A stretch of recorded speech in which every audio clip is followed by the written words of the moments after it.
Last week, I walked out of my office and there they were, right in the hallway. Some really good pallets, and they were in great shape, and it gave me a great idea on how to get ready for the spring.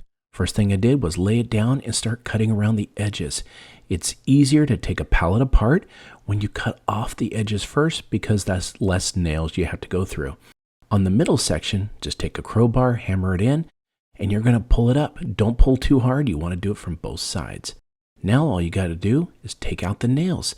They're easy to do. Just lay it on a table, tap on one side, use the bar on the other, and pull it out.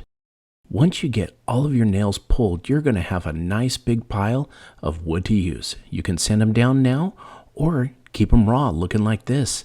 Next step is to grab some crates from Michael's. These are perfect, nice and smooth. I'm going to take 2 of these and glue them together. What you want to do is get your glue down and don't go thin on it, and then use your finger to spread it out.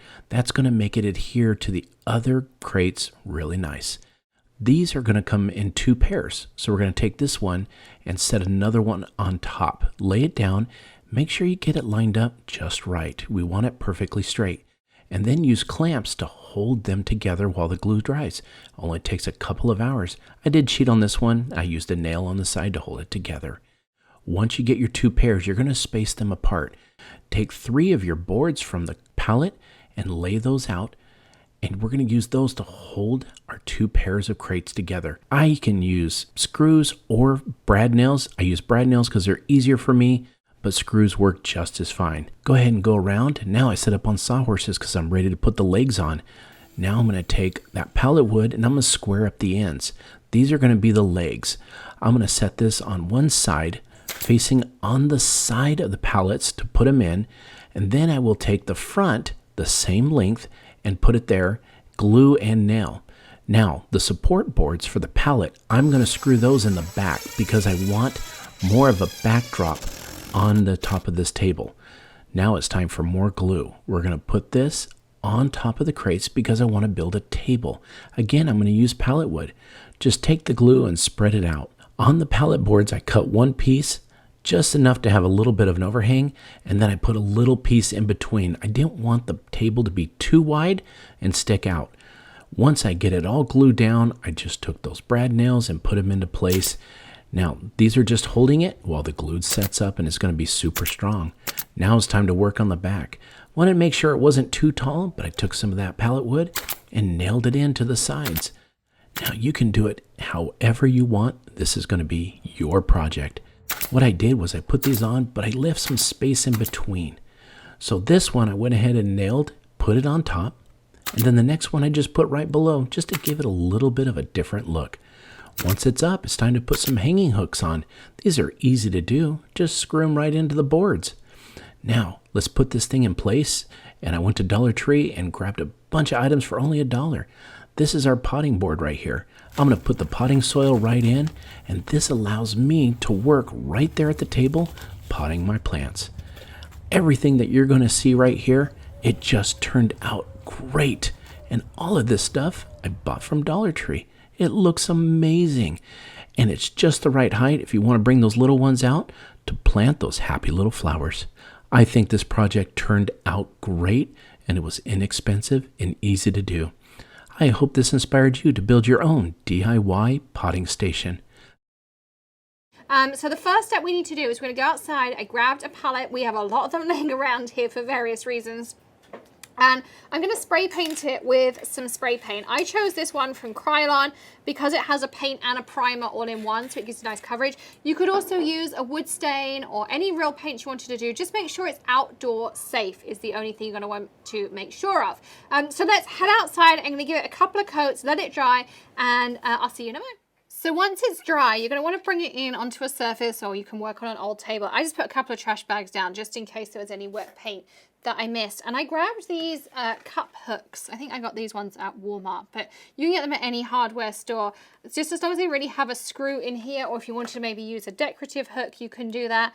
And then all we're going to do is we're going to just twiddle them in here. So I'm just going to start winding. You might want to drill like some kind of pilot hole. It might help a little bit, but just a little bit of force and this one is already taking. Remember, your pallets are solid wood, so I'm putting it in here where I have this extra piece at the top for it to hold onto.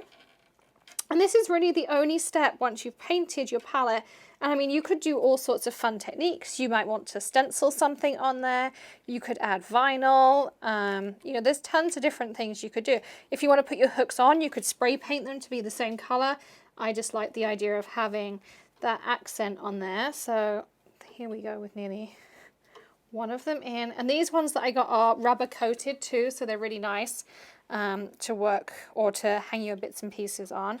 So again, just do the same thing. And there's another one. And then I'm going to skip one and I'm going to do one on these two. You could add as many hooks as you wanted.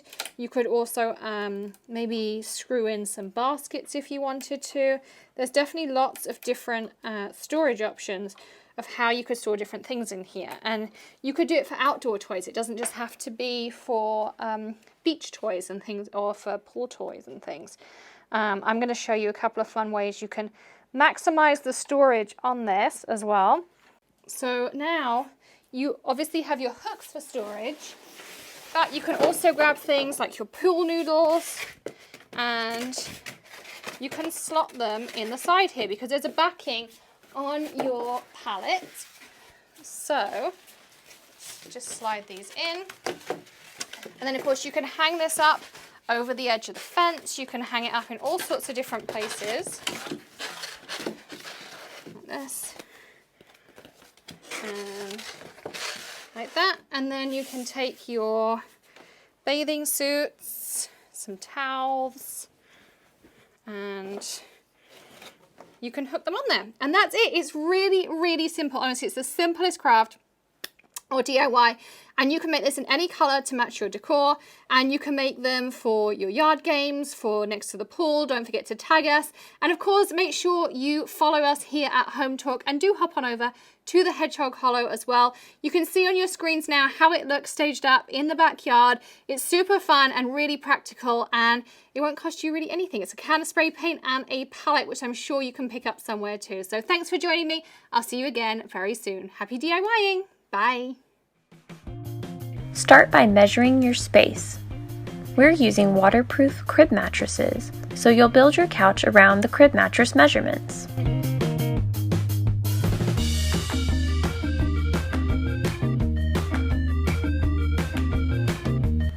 Cut the pallets using a circular saw.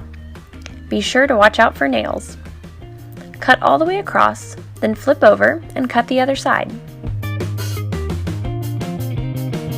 After you've cut all the pallets, start stacking. We used a total of 12 pallets, cut to fit for our outdoor couch.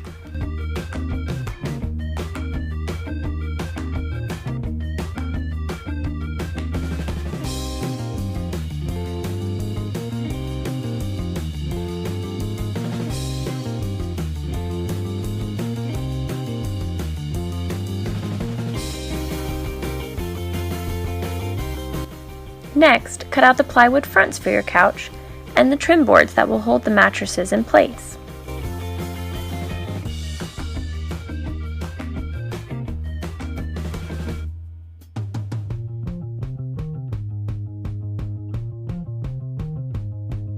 We don't have a table saw, so we used a circular saw with the Craig Rip Cut attachment.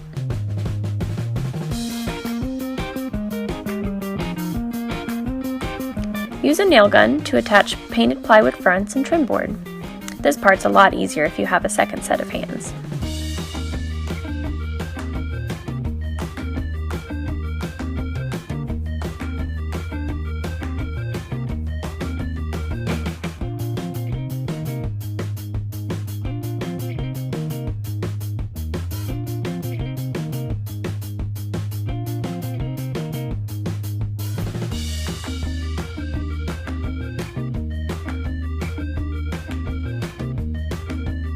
Now that the couch is assembled, you can add the crib mattresses. Ours were shipped covered in plastic, so we left that on to make them extra waterproof. Cover the mattresses with fitted sheets. These are inexpensive and easy to throw in the washing machine.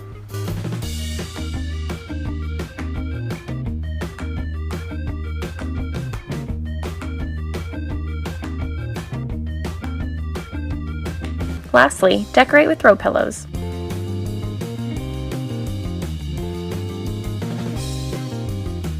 And enjoy with your favorite furry friend.